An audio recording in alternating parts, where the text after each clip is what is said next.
یہاں صحابی کے حوالے سے تو یہ بات سمجھیں کہ صحابہ کرام رضی اللہ عنہم مجمعین تمام ہمارے ایمان کا حصہ ہے، جو کہ ایمان اور اعمال دونوں میں معیار ہیں۔ ایمان کے بارے میں بھی قرآن کریم میں ہے فَإِنْ آمَنُوا بِمِثْلِ مَا آمَنْتُمْ بِهِ فَقَدِ اهْتَدَوْا، کہ ایمان میں معیار صحابہ کرام رضی اللہ تعالیٰ عنہم اجمعین کا ایمان ہے، اور اعمال کے بارے میں والسابقون الاولون من المہاجرین والانصار والذین اتبعوهم بإحسان رضی اللہ عنہم ورضوا عنہ، صحابہ کرام رضی اللہ عنہ مجمعین میں سے مہاجرین اور انصار، اللہ ان سے راضی ہے، یہ اللہ سے راضی ہے، اور بعد والوں میں سے اللہ تعالیٰ کس سے راضی ہوں گے؟ اس کے لیے فرمایا الذین اتبعوہم بإحسان، جو ان کے نقش قدم پر چلے گا، ان کی اتباع کرے گا۔ معلوم ہوا کہ اعمال کے اندر بھی یہی معیار اور بنیاد ہے۔ تو صحابہ کرام رضی اللہ عنہ مجمعین عقائد اور اعمال دونوں میں امت کے لیے معیار ہیں۔ صحابہ کرام رضی اللہ عنہ مجمعین میں سے ہر صحابی، وہ مومن بھی ہے، حجت بھی ہے، عادل بھی ہے، معیار بھی ہے، محفوظ بھی ہے، تنقید سے بالا تر بھی ہے۔ لیکن صحابہ کرام رضی اللہ عنہ مجمعین میں سے ہر صحابی کا اپنا رنگ ہے اور اپنا ذوق اور مزاج ہے۔ ان میں سے حضرت حذیفہ رضی اللہ تعالیٰ عنہ کا بطور خاص جو ذوق اور مزاج ہے، وہ امت کو شرور اور فتن سے باخبر کرنا ہے، امت کو فتنوں اور شرور سے بچانا ہے۔ اس کے لیے آگے حدیث مستقل آ رہی ہے، حضرت حذیفہ رضی اللہ تعالیٰ خود یہ بات فرماتے ہیں کہ عام صحابہ کرام رضی اللہ تعالیٰ عنہ مجمعین رسول اکرم صلی اللہ علیہ وسلم سے خیر پوچھتے اور میں آپ سے شر کی باتیں پوچھتا، کنت اسألہ عن الشر مخافۃ ان یدرکنی۔ حضرت حذیفہ رضی اللہ تعالیٰ عنہ کا خاص مزاج یہ تھا کہ امت کو شرور اور فتنوں سے بچایا جائے۔ تو کتاب الفتن کی پہلی روایت مصنف حضرت حذیفہ رضی اللہ تعالیٰ عنہ سے ہی لائے ہیں، حالانکہ آگے صحابہ کرام اور بھی آ رہے ہیں اور صحابہ کرام سے روایات بھی سے لائے ہیں۔ ظاہر ہے فتنوں کے حوالے سے چونکہ ذوق ان کا تھا، تو حق یہ بنتا تھا کہ انہی کی حدیث مبارک، انہی کی روایت کو پہلے لایا جائے۔ تو یہ میں نے وجہ بیان کی ہے کہ سب سے پہلے جو روایت لائے ہیں کتاب الفتن میں، حضرت حذیفہ رضی اللہ تعالیٰ سے کیوں لائے ہیں؟ چونکہ ان کا حق ہے، ان کا ذوق ہے، ان نے اس پر محنت کی ہے، وہ اس معاملے میں بنیاد ہیں۔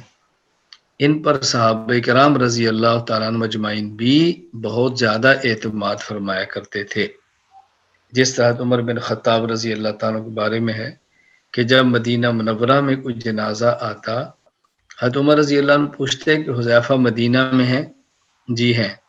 جنازے میں آئے ہیں؟ جی آئے ہیں۔ حضرت عمر رضی اللہ عنہ جنازہ پڑھتے۔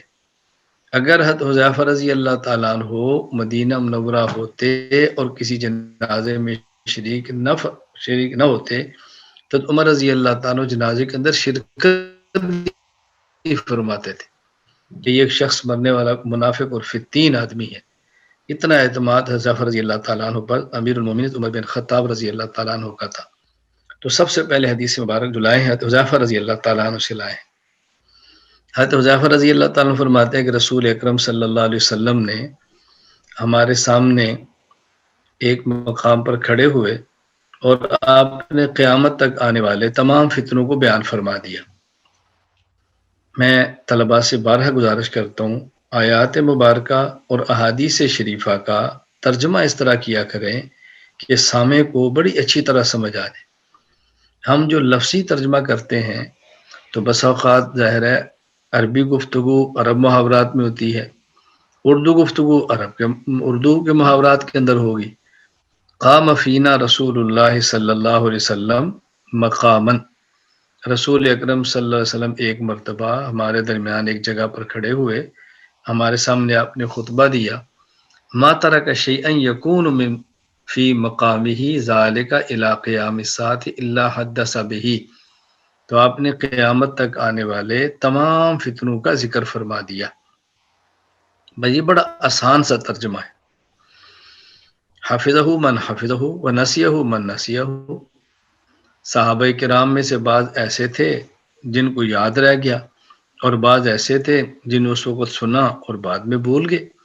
قد علمہ اصحابی ہؤلاء، حضرت حذیفہ فرماتے جو میرے ساتھی ہیں، میرے دوست ہیں، انہوں نے رسول اکرم صلی اللہ علیہ وسلم سے ان فتنوں کو سیکھا تھا، سمجھا تھا، حضور سے معلوم کیا تھا، لیکن ہر کسی کو یاد نہیں رہا، اس لیے صحابہ کرام رضی اللہ تعالیٰ مجمعین بھی بھول جاتے ہیں۔ تو فرماتا ہے بعضوں نے یاد رکھا اور بعض بھول گئے ہیں۔ وَإِنَّهُ لَيَكُونُ مِنْهُ الشَّيْءُ قَدْ نَسِيتُهُ، اور فرمایا کہ یہ نہیں کہ مجھے ساری باتیں یاد رہی ہیں، مجھے بھی بعض باتیں بھول گئی ہیں۔ ہاں فرق کیا ہے؟ فَأَرَاهُ فَأَذْكُرُهُ، میں جب کسی چیز کو دیکھتا ہوں تو مجھے فوراً یاد آتا ہے، ہاں یہ وہی ہے جو اللہ کے نبی نے فرمایا تھا، یہ وہ شخص ہے جس کے بارے میں حضور نے فرمایا تھا صلی اللہ علیہ وسلم، یہی وہ واقعہ جس کی طرح آپ نے اشارہ فرمایا تھا، مجھے یاد آتا ہے۔ کیسے یاد آتا ہے؟ کما یذکر الرجل اذا غاب عنہ ثم اذا رآه عرفہ، جس طرح بس اوقات ایک آدمی ایک ساتھی کو جانتا ہے اور وہ بعد میں الگ ہو جاتے ہیں، ایک عرصے کے بعد سامنے آتا ہے تو پہچان لیتا ہاں یہ تو وہی تھا۔ مثال سمجھیں، جس طرح بھی آپ سبق کے اندر طلبہ ایک دوسرے کے ساتھ بیٹھتے ہیں، پڑھتے ہیں، ایک دوسرے کو پہچانتے ہیں۔ اب جو طالب علم ساتھ رہنے والا ہوتا ہے اس کو اچھی طرح پہچانتے ہیں، لیکن جب دونوں الگ ہوتے ہیں تو اس کی شکل و صورت ذہن سے نکل جاتی ہے۔ یعنی تمام طلباء اپنے ساتھیوں کی ہر وقت صورت مستحضر نہیں رہتی کہ ہر وقت ان کی شکل مستحضر ہو، ہر وقت ان کی صورت مستحضر ہو، مستحضر نہیں رہتی، ذہن سے نکل جاتی ہے۔ ہاں جب سامنے آتا ہے تو پھر اس کی تصویر دیکھنے سے فوراً یاد آتا ہے، ہاں یہ وہی تھا، ہم اکٹھے پڑھتے رہے، مجھے اچھی طرح یاد آ کہ بالکل ہم یہاں بیٹھتے تھے، ایسے کھیلتے تھے، یہ کرتے تھے، وہ کرتے تھے۔ اب یہ ہر وقت چیزیں یاد نہیں ہوتی، لیکن جب بندہ سامنے آتا ہے تو ساری باتیں ذہن میں آ جاتی۔ حذیفہ رضی اللہ تعالیٰ فرماتے اسی طرح حضور اکرم صلی اللہ علیہ وسلم سے بعض باتیں میں نے معلوم کی، میں نے پڑھی اور بعد میں بھول گیا، لیکن جب وہ شخص سامنے آتا ہے تو مجھے آ جاتا ہے کہ آپ نے اس کے بارے میں یہ بات فرمائی تھی، واقعہ دیکھتا ہوں تو لگتا ہے اس کے بارے میں آپ نے فرمایا، تو یوں مجھے یاد آ جاتا ہے۔ تو یہ حذیفہ رضی اللہ تعالیٰ عنہ نے ایک مختصر سی بات اس حوالے سے فرمائی ہے کہ رسول اکرم صلی اللہ علیہ وسلم نے ذکر فرمایا تھا، اور صحابہ کرام نے بھی اس کو حضور سے معلوم کیا تھا، میں نے بھی حضور سے معلوم کیا تھا، کچھ وہ بھول گئے ہیں، کچھ میں بھول گیا ہوں، کچھ مجھے یاد ہے، کچھ ان کو یاد ہے، اور جو بھول بھی گئے جب واقعہ سامنے آتا ہے تو مجھے بات سمجھ آ جاتی۔ اب دیکھو یہاں جو بات سمجھنے کی ہے وہ یہ ہے کہ رسول اکرم صلی اللہ علیہ وسلم نے صحابہ کرام کے سامنے فتنوں کا تذکرہ فرمایا ہے۔ علماء رسول اکرم صلی اللہ علیہ وسلم کے وارث ہیں، تو جب رسول اکرم صلی اللہ علیہ وسلم نے فتنوں کا تذکرہ فرمایا تو علماء کے ذمے ہے کہ فتنوں کا تذکرہ فرمائیں، استاذ کے ذمے ہے اپنے شاگردوں کو فتنوں کے متعلق باتیں بتائیں، ایک مرشد کے ذمے ہے کہ اپنے مریدین کو فتنوں سے آگاہ کریں۔ اس لیے کہ نبی پاک صلی اللہ علیہ وسلم کا وارث جو ہوا، فتنے کا تذکرہ کرنا یہ فتنے کو پھیلانا نہیں ہے، بلکہ فتنے اس کے بارے میں متنبع کرنا ہے۔ یہ بات میں اس لیے کہہ رہا ہوں کہ بسا اوقات ہم یہ بات کہہ دیتے ہیں کہ نہیں ان کا تذکرہ نہیں کرنا چاہیے، ان کا تذکرہ کرنے سے پھر وہ پھیل جاتے ہیں، جن کو نہیں پتہ ان کو بھی پتہ چل جاتا ہے۔ یہ بات تو نہیں ہے۔ دیکھیں آپ تذکرہ کریں گے تو پتہ چلے گا، آج آپ تذکرہ نہیں کریں گے، کل جب وہ فتنہ سامنے کسی اور کے سامنے آئے گا تو متنبع کیسے ہوگا؟ تو رسول اکرم صلی اللہ علیہ وسلم نے ان فتنوں کا تذکرہ فرمایا جو ابھی تک ظہور پذیر نہیں ہوئے تھے، آنے سے پہلے فرما دیا تاکہ وہ فتنہ یہاں پر آئے تو لوگ اسے باخبر ہو جائیں۔ تو جب دنیا میں ایک فتنہ ہو اور وہ آپ کے علاقے میں نہ ہو تو اپنے شاگردوں کو بتا دینا چاہیے کہ یہ فتنہ اس دنیا میں ہے، بیٹا اس سے بچ جاؤ، ورنہ جب فتنہ آ جائے گا لوگ اس کے اندر مبتلا ہو جائیں گے تو پھر آپ ان کو بچائیں گے کیسے؟ بچانا مشکل ہو جائے گا۔ ایک ہے طبیب جسمانی اور ایک ہے طبیب روحانی۔ ڈاکٹر اور حکیم یہ طبیب جسمانی ہوتے ہیں۔ تو جب کوئی مرض کسی علاقے میں پھیلتی ہے اور ایک علاقے میں نہیں پھیلتی تو وہاں بھی حفاظتی تدابیر اختیار کرنے کا ڈاکٹر کہہ دیتے ہیں، تاکہ وہ مرض جب یہاں آئے تدابیر اختیار کر لو، تم اس مرض سے بچ جاؤ گے۔ وہ ایک وبا کی شکل میں آتی ہے۔ اسی طرح طبیب روحانی جو علماء ہیں ان کو بھی چاہیے کہ اپنے متعلقین کو بتائیں کہ یہ فتنہ فلاں علاقے میں ہے، آپ اس کے بارے میں باخبر ہو جاؤ، اگر آئے تو آپ نے سنبھلنا ہے، مقابلہ کرنا ہے، ہوشیار ہو جاؤ۔ تو آنے والے فتنوں سے ہوشیار کرنے سے فتنہ نہیں پھیلتا، بلکہ لوگ ہوشیار ہو جاتے ہیں، فتنہ آتے ہی اپنی موت آپ مر جاتا ہے۔ کچھ عرصہ پہلے ہمارے ہاں ڈینگی وائرس آیا تھا۔ اب لاہور میں ڈینگی وائرس تھا اور ہم نے دیکھا کہ سرگودا میں اس کا چھڑکاؤ شروع ہو گیا تھا حفاظتی۔ یہ کیوں ہے؟ سرگودا اور لاہور کا 200 کلومیٹر کا فاصلہ ہے، ابھی سرگودا میں ایک بھی مریض نہیں تھا۔ کئی حفاظتی چھڑکاؤ ہے تاکہ وہ وائرس یہاں نہ پہنچے، اگر پہنچے تو فوراً مر جائے۔ تدابیر اختیار کی جا رہی ہیں۔ آج اس دور میں کرونا وائرس ہے، اب جہاں ہے وہاں تو ہے، اور جہاں نہیں ہے وہاں تدابیر اختیار کی جا رہی ہیں، اور کہا جا رہا ہے کہ لوگوں کو بتاؤ ماسک بھی لینا ہے اور اپنے ہاتھ پر آپ نے یہ بھی چیز لگانی ہے، فاصلے پر بھی بیٹھنا ہے، تاکہ یہاں وہ آ نہ جائے۔ کوئی بھی نہیں کہتا بھئی یہاں تو نہیں آیا، جب آئے گا تو دیکھ لیں گے، کہتے نہیں اس کی تدابیر اختیار کرو۔ تو جب آدمی کو جان سے پیار ہوتا ہے تو جان کے متعلقہ امراض سے آگاہی حاصل کرتا ہے۔ تو جب ایمان سے پیار ہوتا ہے تو ایمان سے متعلقہ امراض سے آگاہی بھی حاصل کرتا ہے۔ جب جان اور جسم سے پیار ہوتا ہے تو جسم کے طبیب وہ جسمانی امراض کے بارے میں لوگوں کو بتاتے ہیں، اور جب ایمان سے پیار ہوتا ہے تو پھر یہ طبیب ایمانی اور روحانی علماء یہ بھی امت کو ان فتنوں سے آگاہ کرتے ہیں۔ میں نے کئی بار یہ واقعہ سنایا ہے کہ پشاور حیات آباد فیز 6 میں رمضان المبارک میں تراویح کے بعد میرا بیان تھا، تو میں نے وہاں بیان میں 20 رکعت تراویح پر دلائل دیے اور اس بات کا رد کیا کہ 8 تراویح کا وجود بھی ہے۔ ابھی اس کا کوئی وجود نہیں ہے، تراویح 20 ہی ہوتی ہے۔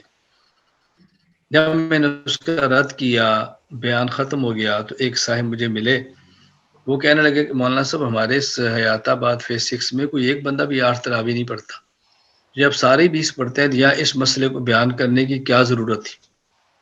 میں نے ان سے پوچھا کہ خان صاحب مجھے بتائیں آپ کے اس فیز 6 میں پولیو کے کتنے مریض ہیں؟ کہا جی شاید ایک بھی نہ ہو۔ تو میں نے کہا اگر پولیو کے قطرے پلانے کے لیے حکومت ڈاکٹر بھیجے تو کیا آپ ان کو یہ بات کہتے ہیں کہ یہاں پولیو کا مریض نہیں ہے تو ہم نہیں پلاتے، یا آپ کی حکومت بات مان لیتی ہے؟ کہا جی نہیں۔ میں نے کہا پھر کیوں آپ اس کے لیے تیار ہو جاتے ہیں؟ تو مجھے فرمان لگے کہ وہ حفاظتی قطرے ہوتے ہیں۔ میں نے کہا جس طرح وہ حفاظتی قطرے ہوتے ہیں، یہ ہمارا بیان حفاظتی بیان ہے۔ جس طرح حفاظتی قطرے پلاتے ہیں کہ پولیو کا مرض پیدا نہ ہو، ہم حفاظتی بیان کرتے ہیں کہ 8 والے مریض یہاں پر پیدا نہ ہوں۔ میں اس سے بحث نہیں کر رہا کہ پولیو قطرے پلانا جائز ہے کہ نہیں، یہ دفعہ دخل مقدر ہے کہ میرے سبق کے بعد آپ کو الجھن نہ پیدا ہو جائے کہ آج استاد جی نے فرمایا تھا فلاں گروپ کے ہیں یا فلاں کے حامی ہیں۔ میں نے ایک مثال دی جو وہاں بات چل رہی تھی تاکہ ان کو بات سمجھ آ جائے۔ یہ وضاحت کرنی ضروری ہوتی ہے ورنہ ہمیں اشکالات بہت جلد پیدا ہوتے ہیں۔ بھئی جو دماغ آپ کا اشکال پیدا کرتا ہے اس دماغ کو اس کا جواب بھی ہے، تو اپنے دماغ سے مطمئن بھی کیا کرو۔ میں اس لیے کہا کرتا ہوں کہ شرارت آسان ہوتی ہے اور وضاحت مشکل ہوتی ہے۔ سوالات آسان ہوتے ہیں، جوابات مشکل ہوتے ہیں۔ تو میں سوال سے پہلے ہی جواب پیش کر لیتا ہوں تاکہ آپ کو بعد میں سوال کر کے تذکرہ کر کے، اور میرے تو گناہ معاف ہو جائیں گے لیکن آپ کا خواہ زور لگے گا، تو میں نہیں چاہتا کہ آپ کا زور لگے، آپ زور کسی اور چیز پر لگا لیں، تو اس لیے میں نے یہ وضاحت کر دی ہے۔ تو یہ دفعہ دخل مقدر ہے۔ میں طلباء سے بھی کہا کرتا ہوں ان اصطلاحات کے معنی اور مفاہیم اور مطالب بیان کرنا بھی سیکھیں۔ بے دفعہ دخل مقدر کا مطلب کیا ہے؟ میں نے کئی بار طلبا سے پوچھا بھی دفع دخل مقدر کسے کہتے ہیں، کہتے ہیں سوال مقدر کو دفع کرنا۔ میں نے کہا مقدر بھی آ گیا، دفع بھی آ گیا، تو آپ نے سمجھایا کیا ہے؟ دوسرا کہتا نہیں سوال مقدر کا جواب۔ میں نے کہا آپ نے چلیں سوال تو کہیں سے نکال لیا، مقدر مقدر ہی رہا، پھر بات کیا ہوئی؟ وہی ایسی بات کرو جو بات بندے کو سمجھ بھی آئے۔ پھر میں طلبا کو سمجھاتا ہوں دفع دخل مقدر کا معنی ہوتا ہے دوران گفتگو ایک سوال پیدا ہو، اس سوال کو ذکر کیے بغیر اس کا جواب دے دیں، اس کو کہتے ہیں دفع دخل مقدر۔ اب بتاؤ یہ ایک اصطلاحی چیز ہے، اس کا ترجمہ کیا کوئی مشکل تو نہیں ہے، بہت آسان ہے، بڑے آرام سے آپ عوام کو بھی سمجھا سکتے ہیں دفع دخل مقدر کا معنی یہ ہوتا ہے۔ تو اپنے اندر یہ ذوق پیدا کرو کہ چیزیں سمجھانی کیسے ہیں۔ رئیس المناظرین حجت اللہ فی الارض مولانا محمد امین اکاڑوی رحمۃ اللہ علیہ، حضرت کا سندھ مناظرہ تھا پیر آف جھنڈو سے اور بدین کے علاقے میں، وہ لمبی تفصیل ہے، حضرت فرماتے میں وہاں چلا گیا تو ہمارا جب مناظرہ شروع ہوا تو پیر آف جھنڈو جو تھا وہ بدیع الدین راشدی، وہ سامنے پورا ٹرک کتابوں کا لایا، تو میں تو بیان کے لیے گیا تھا، مناظرہ طے ہو گیا، میرے پاس اپنا تھیلا وہی جو پاس تھا وہی تھا۔ خیر جب بات شروع ہوئی تو مناظرہ ہونا تھا ترک قرات خلف الامام پر۔ یہاں بات بھی یاد رکھ لو، ذہن بنا لو، ہمیشہ عنوان اپنے عوام میں بیان کرو، عنوان غیروں کے بیان نہ کرو۔ ہم ہمیشہ کہتے ہیں مناظرہ تھا فاتحہ خلف الامام پر، آپ مشہور کرو فاتحہ تھا ترک قرات خلف الامام پر، کیونکہ ہمارا عنوان فاتحہ خلف الامام نہیں ہے، ہمارا عنوان ترک قرات خلف الامام ہے۔ بس میں ایک جگہ پر گیا نا تو مولانا صاحب جو میزبان ہے کہتے تھے آپ کچھ بیان فرما دیں۔ میں نے کہا جی کس موضوع پر؟ کہا جی رفع الیدین پر۔ میں نے کہا آپ کے مسجد کے لوگ رفع الیدین نہیں کرتے تو ان کو میں سمجھاؤں کہ رفع دین کیا کرے؟ کہا جی نہیں، کچھ غیر مقلدین نے شرارت شروع کی ہے تو ان کو دلائل دے کہ ہم نماز میں رفع دین کیوں نہیں کرتے۔ تو میں نے کہا پھر مجھے آپ یہ فرمائیں نا کہ آپ بیان کریں ترک رفع دین پر، آپ کہتے ہیں بیان کو رفع الیدین پر۔ رفع الیدین تو ہمارا عنوان ہی نہیں ہے، ہمارا عنوان تو ترک رفع الیدین ہے، تو آپ یہ بولیے ترک رفع الیدین پر بیان کرو۔ تو یہ عنوان اپنے اختیار کرو۔ ہمارے یہاں جب بھی عنوان پہلے چلتا تھا تو یہی ہوتا تھا بھی وہ فلاں فرقہ جو ہے نا عذاب قبر کا منکر ہے۔ میں نے کہا عذاب قبر کا منکر ہے ہوگا چونکہ ان کو عذاب جو ہونا ہے تو اس کا انکار کر رہے ہیں، بھئی ہمارے ساتھ کیا ہونا ہے عذاب یا ثواب؟ کہا جی ثواب۔ تو میں نے کہا پھر وہ عذاب کے منکر ہے تو صاحب آپ ثواب کا تو اس بات کیا کرو نا، اس لیے صرف عذاب قبر نہ کہا کرو، ثواب و عذاب قبر کہا کرو۔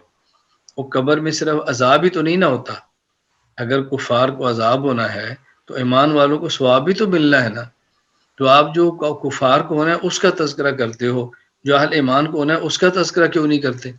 اس لیے عنوان عذاب قبر نہیں، ثواب و عذاب قبر رکھو۔ جو آدمی عذاب قبر کا منکر ہے وہ ثواب قبر کا بھی منکر ہے، تو ثواب عذاب قبر کو عنوانات اپنے رکھا کرو، یہ بہت ضروری چیزیں ہیں۔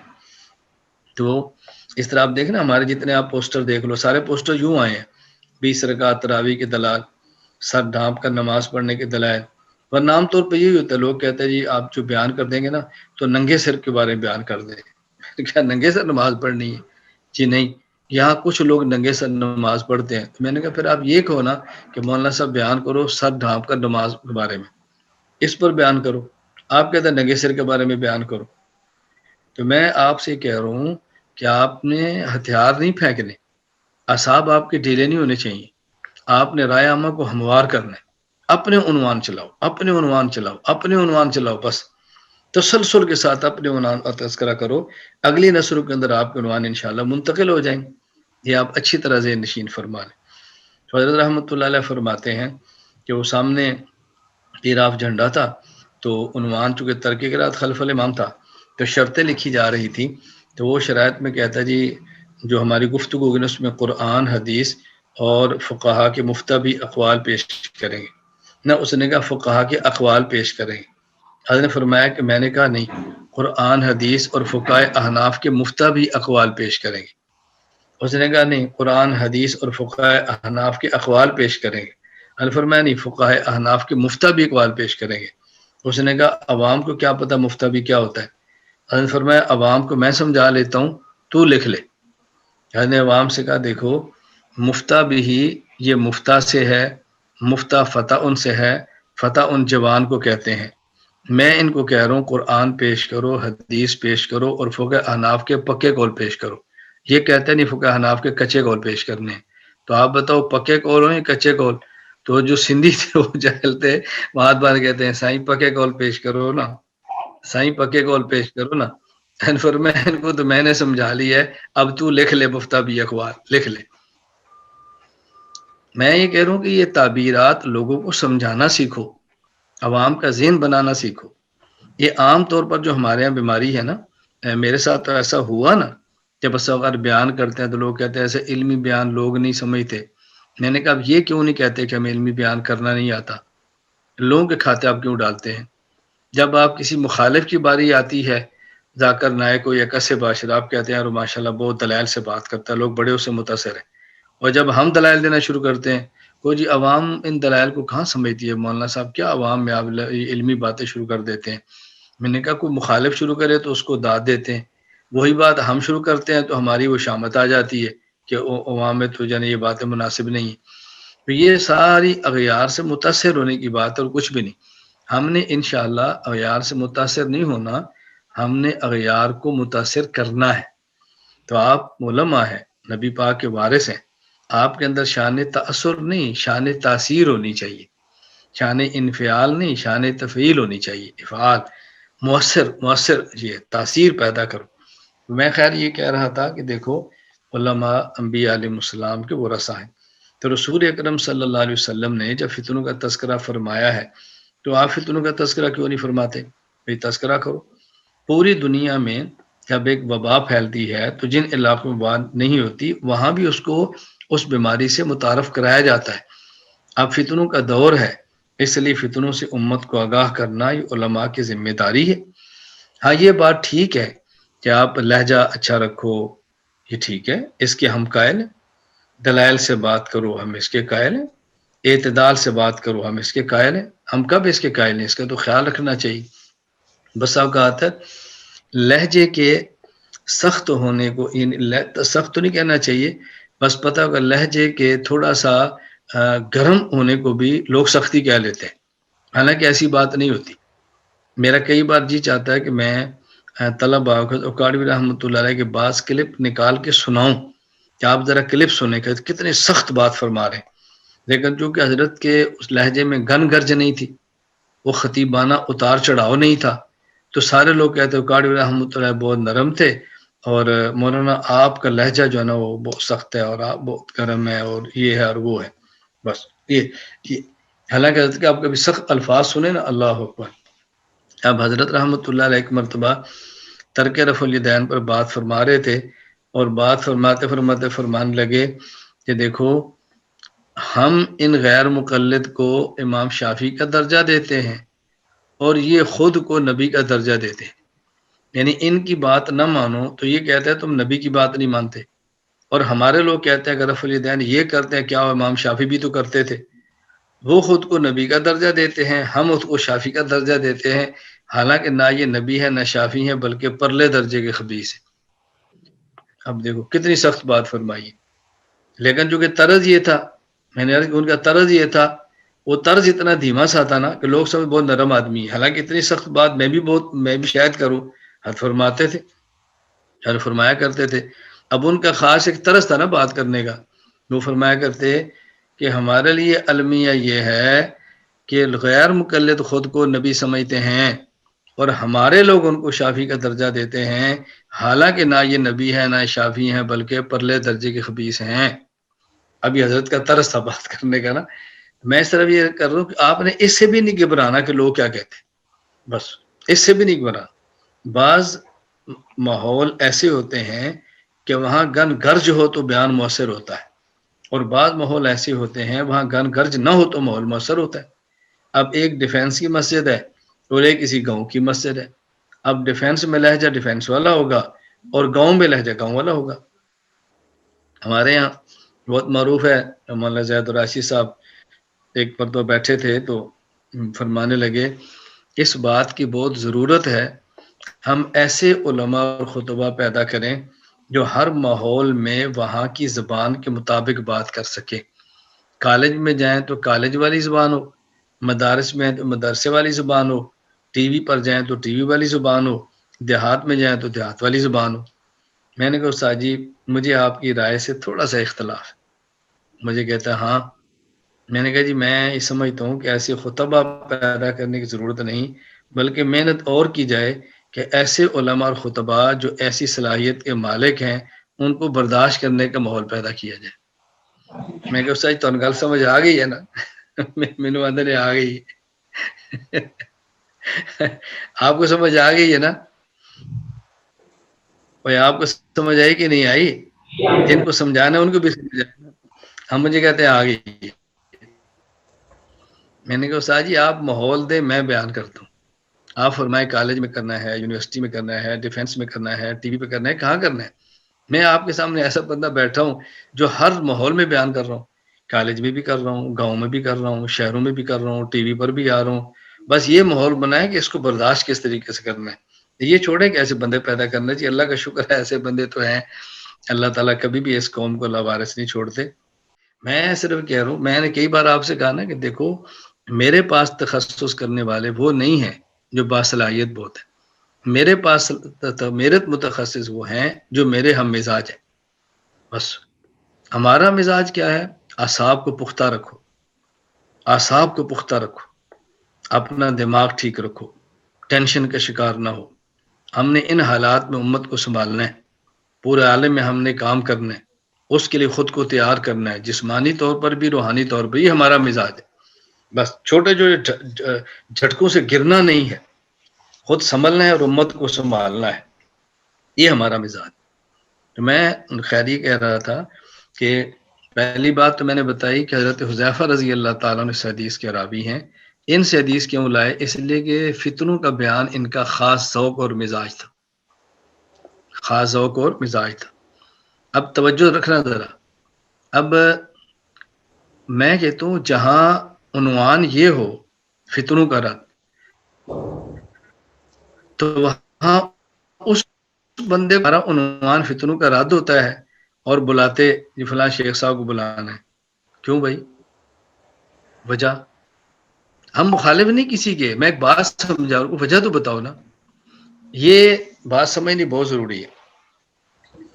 میں ایک بار لاہور گیا ایک کورس میں، وہاں 15 دن کا کورس تھا اور کورس رکھا ہوا تھا ہمارے نوجوانوں نے، اور انگلش میں اس کا نام تھا، مجھے چونکہ انگریزی آتی نہیں ہے اس لیے مجھے نہیں پتا، اردو آتی ہے تو مجھے پتا اس کو اردو میں نام بھی تھا کہ لیڈر کیسے بنتے ہیں، یہ اس کا عنوان تھا کہ لیڈر کیسے بنتے ہیں۔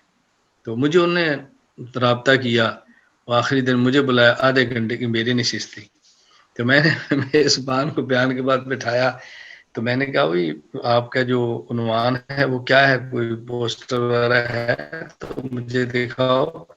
لایا، میں نے کہا یہ کیا لکھا ہوا ہے؟ انگلش میں تھا، یہ لکھا ہوا ہے کہ لیڈر کیسے بنتے ہیں۔ میں نے کہا ان میں سے اس کورس میں بیان کے لیے ان میں لیڈر کتنے؟ چپ۔ میں نے کہا کورس کا عنوان کیا ہے؟ لیڈر کیسے بنتے ہیں، اور جن نے سبق پڑھایا ہے ان میں لیڈر کتنے یہ بتاؤ۔ اب اس کا کوئی جواب نہیں۔ میں نے کہا وہ مسلمان آدمی، ایک آدمی اپنے محلے کا لیڈر نہیں بن سکا، وہ دنیا میں لیڈر کیسے بنتے ہیں؟ ایسے افراد تیار کرے گا؟ عجیب آدمی ہے تو۔ میں یہ نہیں کہتا تم نے مجھے کیوں نہیں بلایا، مجھے تو آپ نے بلایا ہے، مجھے کیا تکلیف ہے؟ نہ بلاتے مجھے تب بھی تکلیف نہیں تھی، میرے ذمہ تھا میں آپ کی ذہن سازی کرتا کہ یہ جو آپ نے کیا یہ غلط کیا، بس یہ میں نے سمجھانا تھا، میں سمجھا کے جا رہا ہوں، باقی آپ مانو آپ کی مرضی، نہ مانو آپ کی مرضی۔ جو بات میں نے طلبہ سے کہنی تھی ان کو کہہ دی، جو بات میزبان سے کہنی تھی میں نے میزبان کو کہہ دی، اس میں کیا ہوا؟ تو یہ بات ان کو سمجھانی ضروری تھی۔ میں ایک بار بیان کے لیے گیا کرک، تو کرک میں یعنی بہت زیادہ سکول ہیں، خیبر پختونخوا میں سب سے زیادہ سکول ضلع کرک کے اندر ہے، یعنی عصری ادارے وہاں پر ہیں۔ میں کرک گیا، بیان تھا، تو بیان نے میرے ذمہ لگایا کہ آپ نے آج جاوید خامدی، فرحت ہاشمی اور مودودیت ان 3 فتنوں کا آپ نے رد کرنا ہے۔ میں نے الحمدللہ تینوں کا رد کیا، بہت بڑا اجتماع تھا، اسکول کالج کے طلبا بھی تھے، مدارس کے بھی تھے. جب بیان کے بعد بیٹھے تو مجھے علماء بیٹھے تھے، ایک مولوی صاحب فرمانے لگے کہ یہ جو کام آپ فرما رہے ہیں، مفتی تقی عثمانی صاحب اس کام میں آپ کی سرپرستی فرما رہے ہیں. میں نے اس کو نا مزاحن تھوڑا سا ڈانٹ دیا. میں نے کہا تو بہت بیوقوف آدمی ہے. اس کو بہت جھٹکا لگا. ظاہر ہے علماء بیٹھے تو اس کے دوران کسی کو یہ بات کو تکلیف تو ہوتی ہے. مجھے کہتے جی آپ تو غصے ہو گئے. میں نے کہا غصے کی بات پر غصہ نہ ہے تو گدھا ہے. حضرت امام شافعی رحمہ اللہ فرماتے ہیں کہ غصے کی بات پر غصہ نہ آئے تو وہ گدھا ہوتا ہے. میں تو گدھا نہیں ہوں، میں تو انسان ہوں نا، مجھے تو غصہ آئے گا. ہاں یہ بات ہے، امام شافعی فرماتے ہیں کہ غصے کی بات پر غصہ نہ آئے تو گدھا ہے، اور کو معافی مانگے معاف نہ کرے تو شیطان ہے. معافی مانگو میں بھی معاف بھی کر دوں گا، اس میں کیا ہے. تو میں نے کہا بات سمجھو. مجھے یہ بتاؤ آپ نے کبھی مفتی تقی عثمانی صاحب دامت برکاتہم سے پوچھا ہے کہ آپ جو بینکنگ کے بارے میں کام کرتے ہیں تو مولانا الیاس گمن صاحب آپ کی تائید کرتے ہیں؟ مجھے کہتا ہے جی نہیں. میں نے کہا کیوں نہیں پوچھتا؟ کہا جی آپ کا بینکنگ شعبہ ہی نہیں ہے. تو میں نے کہا مدودیت اور خامدی کرا دیے مفتی تقی عثمانی صاحب کا شعبہ ہے. میں نے کہا مسئلہ یہ نہیں کہ مفتی صاحب بڑے ہیں یہ چھوٹے ہیں، میں یہ بحث نہیں کر رہا. وہ مجھ سے بہت بڑے ہیں، میں ان کے پاؤں کی خاک بھی نہیں، بہت بڑے ہیں. میرا سوال یہ ہے کہ جس طرح بینکنگ ان کا شعبہ ہے تو رد فرقے باطلہ میرا شعبہ ہے. کہتا جی میں نے کہا بات سمجھ آ رہی ہے. میں نے کہا اچھا ایسا کرو آپ نے مجھ سے تاریخ مجھے بیان کرایا ان سے کرا لو. تو مجھے فوراً کہتا ہے جی حضرت کا تو مزاج نہیں ہے. میں نے کہا جب حضرت کا مزاج ہی نہیں ہے تو پھر میری سرپرستی وہ فرمائیں گے. میں نے کہا اب سمجھے میں تجھے کیوں کہا تو بیوقوف آدمی. وہ خیر ایک کی ٹھکائی ہوئی باقی خاموش ہو گیا. اللہ کا شکر ہے. پھر باقی ابھی ایک کی نہ ہوتی، ہر کسی نے اپنے جو نا اندر کی بڑاس نکالنی تھی. تو خیر میں جو بات سمجھا رہا ہوں اس کو اچھی طرح سمجھو. میں ایک بار کراچی گیا تو وہاں ایک گھر میں مہمان تھا، کھانا تھا. تو جیسے کچھ لوگ آ جاتے ملنے کے لیے، اس میں ایک مفتی صاحب تشریف لائے. تو مجھے فرمانے لگے کہ مولانا آپ کا نا مطلب لب و لہجہ ٹھیک نہیں ہے، طرز ٹھیک نہیں ہے، اور امت اس کو برداشت نہیں کرتی جو آپ نے فضا بنائی ہے. مطلب اس سے نا انتشار بہت ہوتا ہے، لوگ قبول نہیں کرتے، امت ٹوٹتی ہے. میں نے کہا مفتی صاحب میں آپ سے 3 سوال کرتا ہوں. پہلے یہ فرمائیں کہ آپ کہاں پڑھیں؟ مجھے کہتے ہیں کراچی. میں نے کہا آپ یہ فرمائیں کہ آپ پیدا کہاں میں؟ مجھے کہتے ہیں کراچی. میں نے کہا پڑھے کہاں پر ہیں؟ مجھے کہتے ہیں کراچی. میں نے کہا آپ پڑھاتے اور کام کہاں کرتے ہیں؟ کہتے ہیں کراچی. میں نے کہا اب یہی 3 سوال آپ مجھ سے کریں. مجھے کہتے ہیں جی آپ پیدا کہاں ہوئے؟ میں نے کہا 87 جنوبی. مجھے کہتا ہے پڑھے کہاں پر ہے؟ میں نے کہا کراچی. مجھے کہتا ہے پڑھاتے کام کہاں کرتے ہیں؟ میں نے کہا دنیا کے 24 ممالک میں. میں نے کہا مجھے آپ بتائیں اب آپ کو مشورہ مجھ سے لینا چاہیے کہ مولانا ترقی کیسے ہوتی ہے، یا آپ کو مشورہ مجھے دینا چاہیے کہ تنزلی کیسے ہوتی ہے؟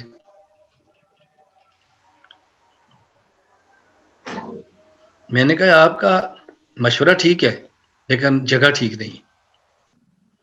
آپ نے جو مشورہ دیا وہ ٹھیک ہے لیکن جگہ ٹھیک نہیں. یہ جگہ یہ تھی کہ آپ یہاں سے کام کرتے کرتے سرگودا آتے، پھر آپ میرے پاس تاسی آتے، وہاں میں گاؤں میں بیٹھا ہوتا اور میرے پاس کوئی طالب علم بھی نہ ہوتا. پھر مجھے آپ سمجھاتے مولانا کتنے باصلاحیت ہو، دیکھو تم گاؤں کے اندر رہ گئے ہو، ہماری طرح کام کرو دنیا میں جاؤ گے.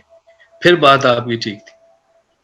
اب آیا بھی آپ کے پاس میں ہوں، مجھے ملنے کے لیے بھی آپ آئے ہیں، اس گھر میں دعوت بھی میری ہے اور مشورہ بھی آپ مجھے دے رہے ہیں. میں نے کہا یا اللہ جب. اور پھر بعد میں سخت بھی میں ہوں گا، متشدد بھی میں ہوں گا، متاثر بھی میں ہوں گا، معتدل اور نرم بھی آپ ہوں گے. یعنی میں وہ بندہ جس کی دعوت ہے، اس نے آپ کی عزت بھی دی ہے، کھانا بھی آپ نے کھایا، آپ کی باتیں بھی سنی ہیں اور خاموش ہوں. اور آپ سارا کچھ کر کے بھی آپ ماشاءاللہ جو ہے نا معتدل ہیں. اور ابھی جا کے واپس آپ نے 2-4 کو کارگزاری بھی سنانی ہے کہ میں اس کو آج سمجھا کر آیا ہوں، میں نے آج صحیح اس کی کلاس لی ہے. یعنی میں نے کہا یار کیسا زبان ہے. اب آپ سمجھ رہے ہیں یہ جو باتیں میں شروع میں کہ یہ سمجھ آئیں گی نا، آپ کو فتنے سمجھ آئیں گے. یہ فتنے کون کون سے فتنے ہیں. اور کئی ایسے فتنے ہیں کہ جن کو فتنہ کہنا، ایک فتنے کو جو نا وہ کیا کہتے ہیں، جسے میں کہتے ہیں کھکھر میں ہاتھ ڈالنا ہوتا ہے. بعض ایسے فتنے ہوتے ہیں کہ ان کو فتنہ کہنا بڑا عجیب سا ہو جاتا ہے، لوگوں کو سمجھانا بڑا مشکل ہوتا ہے کہ یہ بھی ایک فتنہ ہے۔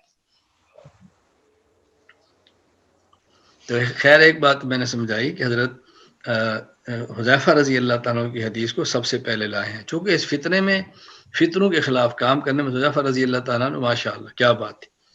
تو ایک بات میں نے یہ سمجھائی۔ تو اگر آپ بھی کام کرنا چاہتے ہیں اور فتنوں کو پڑھنا ہے، سمجھنا ہے، اور امت کو، پورے عالم کو فتنوں کے شر سے بچانا ہے، تو پھر اپنا حذیفی مزاج پیدا کرو رضی اللہ تعالیٰ۔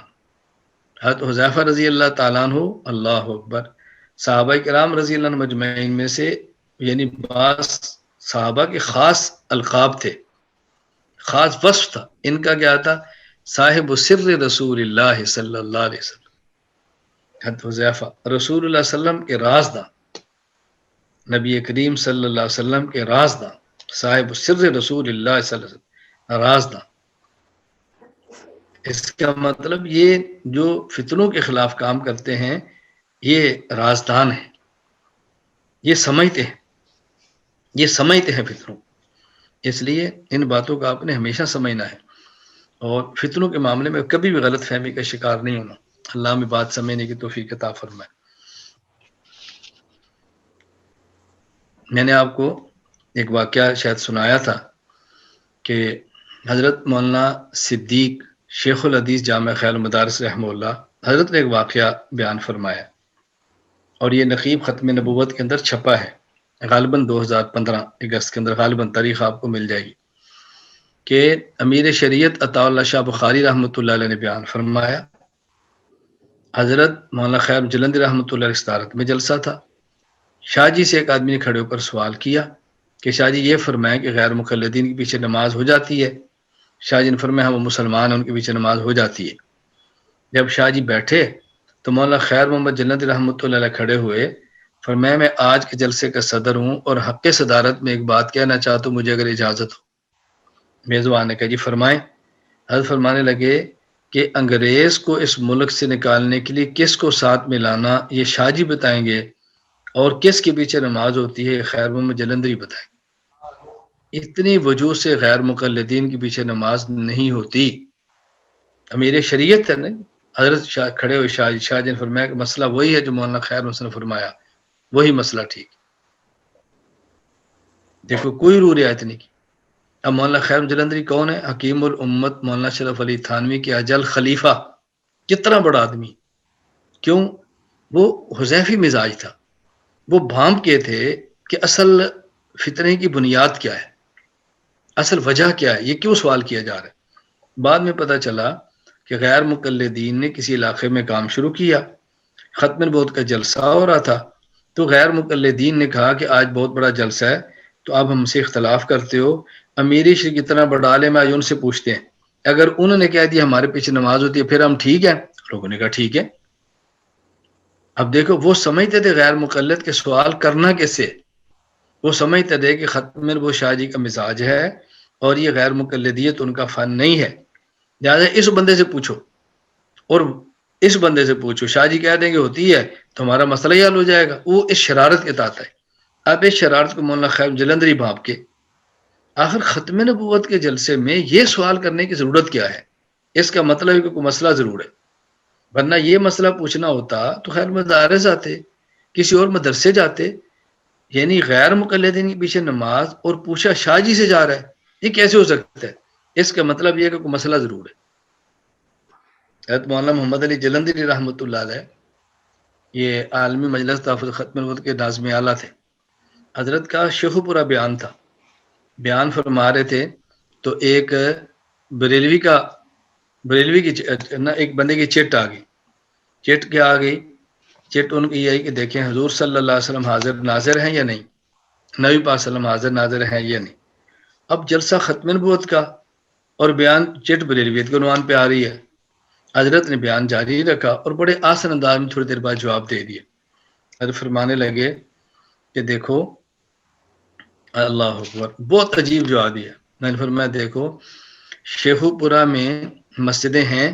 کہا جی ہیں۔ فرمایا حضور پاک کا روضہ بھی ہے؟ کہا جی نہیں ہے۔ فرمایا دیکھو مسجد ہر جگہ ہے، روزہ ہر جگہ نہیں ہے. کیوں؟ مسجد اللہ کا گھر ہے اور روزہ حضور کا گھر ہے. تو جو جہاں ہوتا ہے وہیں اس کا گھر ہوتا ہے نا. چونکہ اللہ تعالیٰ ہر جگہ ہے تو ان کا گھر بھی ہر جگہ بن جاتا ہے. حضور ہر جگہ نہیں ہے تو ان کا گھر بھی ہر جگہ نہیں ہوتا. یہ حضور کا گھر ہر جگہ نہ ہونا اس بات کی علامت ہے کہ حضور خود ہر جگہ پہ نہیں ہے صلی اللہ علیہ وسلم.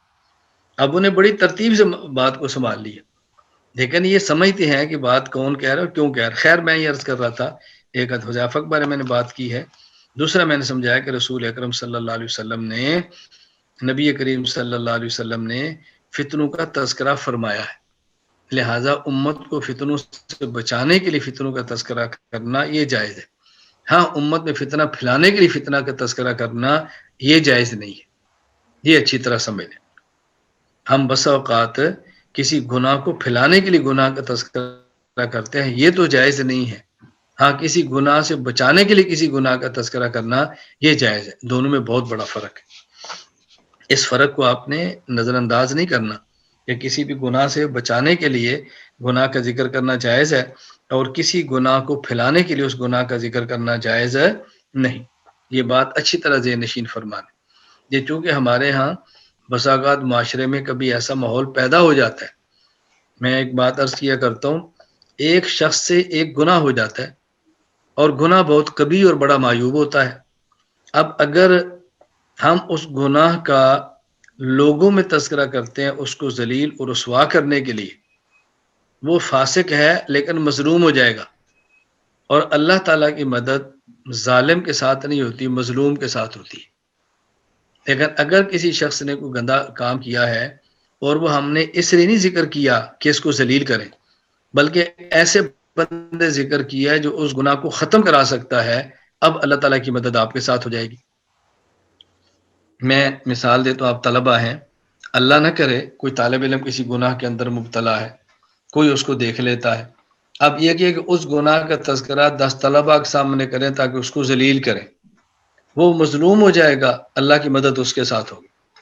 اور ایک یہ کہ دیکھ لیا، اپنے کسی ایسے استاد سے تذکرہ کرنا کہ جس استاد کی سمجھانے سے وہ اس گناہ سے باز آ جاتا ہو، اور خلوت میں کہنا کوئی ساجی فلاح کا مسئلہ ہے تو میں نے آپ کے سامنے عرض کیا ہے میرا نام نہ آئے اور آپ کو ایسی تدبیر اختیار فرمائے کہ اس گناہ سے باز آ جائے، اب اللہ کی مدد آپ کے ساتھ ہوگی.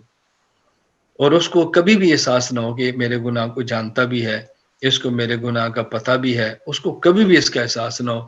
اللہ تعالیٰ مدد فرمائیں گے اور آپ دیکھنا اللہ تعالیٰ کس طرح حفاظت فرما دیں گے. اللہ تعالیٰ کس طرح حفاظت فرمائیں گے. اللہ تعالیٰ ہم سب کی مدد فرمائے اور اللہ تعالیٰ ہمیں گناہوں سے محفوظ رکھے.